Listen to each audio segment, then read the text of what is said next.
वृंदावन कोई जाता नहीं है। लोग कहते हैं ना, मैं वृंदावन जाके आया, मैं वृंदावन जा रहा हूं। वृंदावन कोई जाता नहीं है, वृंदावन बुलाया जाता है। जिसको ठाकुर जी चाहते हैं वही वृंदावन पहुंच पाता है, वरना ऐसे बहुत लोग हैं जिनकी टिकट बनी और वृंदावन नहीं जा पाए। ऐसे बहुत लोग हैं जिनके प्रोग्राम बने और वृंदावन नहीं जा पाए। और ऐसे भी बहुत लोग हैं जिनका कोई प्रोग्राम नहीं था, अचानक से ठाकुर की नगरी पहुंच गए। समुद्र शास्त्र में लिखा है कि वृंदावन कई जन्मों का फल है। कई जन्मों के बाद ऐसा समय आता है जब व्यक्ति वृंदावन धाम पहुंच पाता है। आज जो प्रसंग आपको सुना रहा हूं, इसको ध्यान से सुनिएगा। इसे पूरा सुनेंगे तभी समझ पाएंगे। हरे कृष्ण दोस्तों, मैं हूं अनुज शर्मा। दिलीप कुमार वर्मा बिहार सुपौल में वकील हैं, वकालत करते हैं, भगवान के अनन्य भक्त हैं। एक अद्भुत किस्सा उन्होंने हमारे साथ शेयर किया। वो बताते हैं कि जगन्नाथ पुरी जाना था। पुरी जाने के लिए टिकट बुक हो गई, लेकिन किसी वजह से पुरी नहीं जा पाए। कई सारे कारण बन गए थे। शायद भगवान की तरफ से बुलावा नहीं था। पुरी नहीं जा पाए तो परिवार से पूछा कि कहां चलोगे। तीर्थ यात्रा के लिए प्रोग्राम बना था, लेकिन जा नहीं पाए। तो बेटा, बेटी और पत्नी ने कहा कि वृंदावन चलें और ठाकुर जी के पास आने की तैयारी हो। दिलीप कुमार जी ने सुना था कि भगवान को इत्र बहुत पसंद है, तो ऑनलाइन इत्र पसंद किया, जो बेहतर से बेहतर वो ले सकते थे। फिर सोचा कि कार्ट में रख देता हूं, जब जाने वाला हूंगा तब मंगवा लूंगा, नहीं तो इधर उधर रखकर भूल जाऊंगा। अब जाने का समय आ गया और ये मंगवाना भूल गए। फिर इन्होंने ऑनलाइन चेक किया तो पता लगा कि उसको आने में समय लगेगा। वहां से नहीं मंगवाया, वहां की लोकल दुकान से कहीं से इत्र लिया, रुमाल लिया और आ गए वृंदावन। वृंदावन पहुंचे। बताते हैं कि इतनी भीड़ थी, इतनी भीड़ थी, परिवार और मैं परेशान हो गए, दुखी हो गए। धक्का मुक्की भीड़, बहुत परेशान हो गए। कुंज की गलियां भरी हुई थी। अब ठाकुर के चाहने वाले तो पूरी दुनिया से आते हैं, कुंज की गलियां तो हमेशा भरी रहती हैं। कुंज की गलियां भरी हुई थी, भीड़ में परेशान हो गए थे। लेकिन दिलीप कुमार जी बताते हैं, जैसे ही बांके बिहारी के मंदिर पर पहुंचे, उनकी आंखें देखी तो ऐसा लगा कि उनकी आंखों से ऐसी रोशनी निकल रही है जिसने हमारी सारी थकान दूर कर दी, सारी परेशानी दूर कर दी। स्तब्ध हो गए, देखते रह गए। ईश्वर का इतना सुंदर रूप कभी नहीं देखा। वहां गोस्वामी जी ने इनकी बेटी को माला दी ठाकुर जी के पास से। इन्होंने भेंट चढ़ाई। भगवान के दर्शन करके सारी थकान दूर हो गई थी, मन अति प्रसन्न था। लेकिन बेटा मायूस हो गया। बेटे को माला नहीं मिली। बेटे ने कहा कि ठाकुर जी, आपने मुझे माला नहीं दी है, मैं राधा रानी से शिकायत करूं। बड़ा सुंदर भाव था। उसके बाद बरसाना पहुंचे। जब बरसाना पहुंचे तो वहां भी बहुत भीड़ थी। दुनिया भर के लोग वहां आते। वहां की अटारी पर पहुंचकर सबकी थकान दूर हो जाती। वो राधा रानी का महल है, वहां की हवा ही अलग है। उस हवा में जादू है। आपकी थकान, आपके मन के भाव, सब कुछ बदल जाता है। मैं तो ये मानता हूं कि आप जब वहां जाते हैं तो आपका सारा शरीर और सारी आत्मा बदल जाती है। आप अलग हो जाते हैं, भिन्न हो जाते हैं। ऐसा है वृंदावन और ऐसा है बरसाना। तो राधा रानी के मंदिर पहुंचे। वहां बहुत भीड़ थी। देख रहे थे राधा रानी को। बच्चा जो है, उसके मन में वही बात चल रही थी कि शिकायत करनी है ठाकुर जी की राधा रानी से। तो कर डाली शिकायत।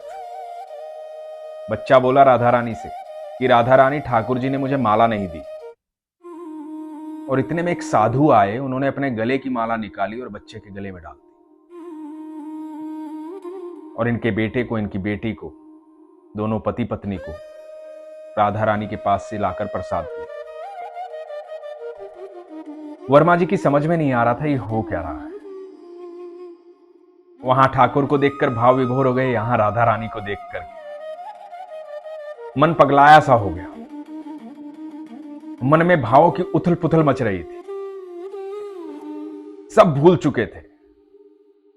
ये पागलपन, ये दीवानापन हर किसी के अंदर आ जाता है वहां जाकर के। माता पिता से मिलने के बाद कौन खुश नहीं होता। पूरी सृष्टि के माता पिता हैं ठाकुर जी और राधा रानी। सारी सृष्टि के निर्माता हैं, जगत जननी है मां। तो ये दीवानापन सबके लिए जायज है।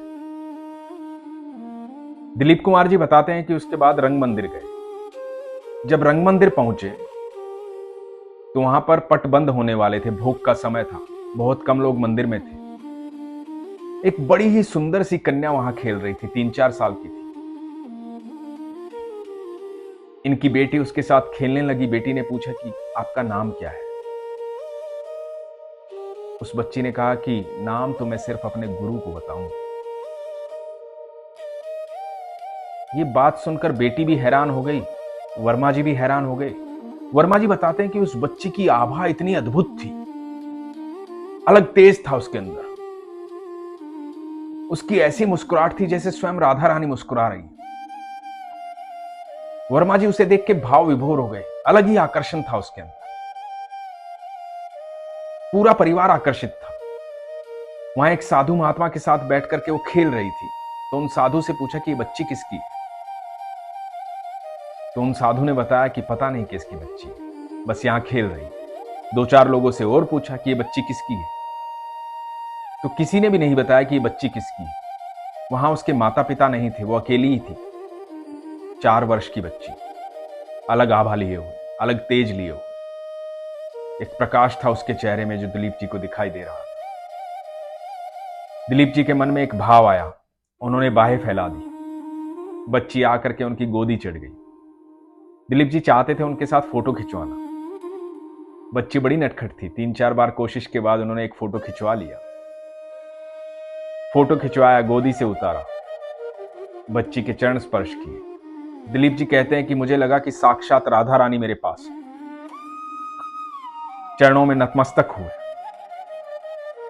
और वहां से वापस लौटे। पूरे परिवार के साथ वापस लौट रहे थे वृंदावन से, बरसाना से। सब जगह दर्शन किए, अद्भुत आभास हुआ। इतने में एक फोन आता है। फोन आता है ऑनलाइन सर्विस का कि आपने जो इत्र मंगवाया था वो इत्र आ गया है, आज पहुंचने वाला है। वहां से वापस ट्रेन में बैठे सोचने लगे कि मैंने तो इत्र का ऑर्डर दिया ही नहीं था, वो कंफर्म किया ही नहीं था, क्योंकि वो समय से देरी पर आना था। जब ट्रेन में बैठे तो कुरियर बॉय का फोन आया कि सर आपका पार्सल लेकर आया हूं, प्रीपेड पार्सल है, कहां पर दो। तो दिलीप जी हैरान हो गए, प्रीपेड है मतलब पहले से किसी ने पैसे दे दिए, पर पैसे किसने दिए, मैंने तो ना पैसे दिए ना ऑर्डर किया। तो दिलीप जी कुछ समझ नहीं पाए और दिलीप जी ने कहा कि मेरे पड़ोस में दे दीजिए। पड़ोसी से बात की, उनके यहां वो रखवा दिया।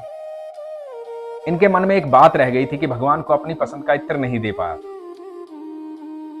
वहां से इत्र लिया था, अब यहां इत्र आ गया है। दिलीप जी बताते हैं कि इनके यहां ठाकुर बाड़ी है। ठाकुर बाड़ी में एक मंदिर है, वहां पर खाटू श्याम जी और बाके बिहारी का ऐसा ही विग्रह है जैसा वृंदावन में। तो ये सुबह गए, वहां इत्र चढ़ाया। पंडित जी ने इनको भी एक रुई का फोहा दिया इत्र लगा करके। मन बड़ा प्रसन्न हुआ कि ठाकुर जी ने वहां इत्र की सेवा ग्रहण नहीं की, लेकिन यहां कर। अद्भुत भाव था। आज 10-15 दिन बीत गए, लेकिन ये वृंदावन से निकले नहीं। वृंदावन से कोई निकलता नहीं है, जो चला जाता है वहां का हो जाता है। वहां से सिर्फ शरीर वापस आता है, आत्मा वहीं रह जाती है। यही अद्भुत लीला है मेरे ठाकुर। वो इतना प्रेम करता है आपसे, इतना प्रेम करता है, जब आपका विश्वास हो जाता है तो आपको हर जीव में दिखाई देना शुरू हो जाता है। हर जगह दिखाई देना शुरू हो जाता है। जब आपकी आस्था मजबूत हो जाती है तो आपका हर डर निकल जाता है, हर भय निकल जाता है, किसी बात की चिंता नहीं रहती, कोई घबराहट नहीं होती, क्योंकि आपको हर समय कृष्ण दिखाई देते हैं, हर समय राधा रानी दिखाई देती है।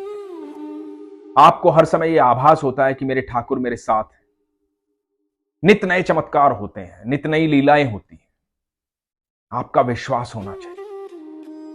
और मैं सच कह रहा हूं, जो वृंदावन जाता है वो वापस लौट के नहीं आता है, सिर्फ शरीर वापस आता है, मन वहीं रह जाता है। और जिसका मन वहीं रह जाता है उसे हमेशा निश्चिंत रहना चाहिए, क्योंकि उसका मन और आत्मा दुनिया के मालिक के पास है, ठाकुर के पास है। और जिसके पास ठाकुर है वो दुनिया की कितनी भी बड़ी महाभारत को जीत सकता है, कितनी भी बड़ी महाभारत को जीत सकता है। आपका विश्वास होना चाहिए, बस समर्पण दीजिए अर्जुन जैसा, विश्वास रखिए और इस जीवन रूपी युद्ध में जीत जाइए, क्योंकि वो आपको जिताना चाहता है। ठाकुर जी ने अर्जुन को कहा था कि इन सबको तो मैं मार चुका हूं, तुझे जीत का श्रेय देना चाहता हूं, इसलिए युद्ध कर और ये श्रेय हासिल कर, क्योंकि तू मेरा सबसे प्रिय है। हम सब ठाकुर जी के प्रिय हैं, वो हम सबको जीत का श्रेय देना चाहते हैं, हम सबसे बेहद प्यार करते हैं, हम सबके सारथी वही हैं, पूरी दुनिया को वही चला रहे हैं, पूरी दुनिया के सारथी वही हैं। और आपका विश्वास होना चाहिए, और जब आपको विश्वास हो जाएगा आपको हर रोज अनुभूति होगी। इसलिए हमेशा कहता हूं, अपने विश्वास को मजबूत रखो, अपना ख्याल रखो। हरे कृष्ण।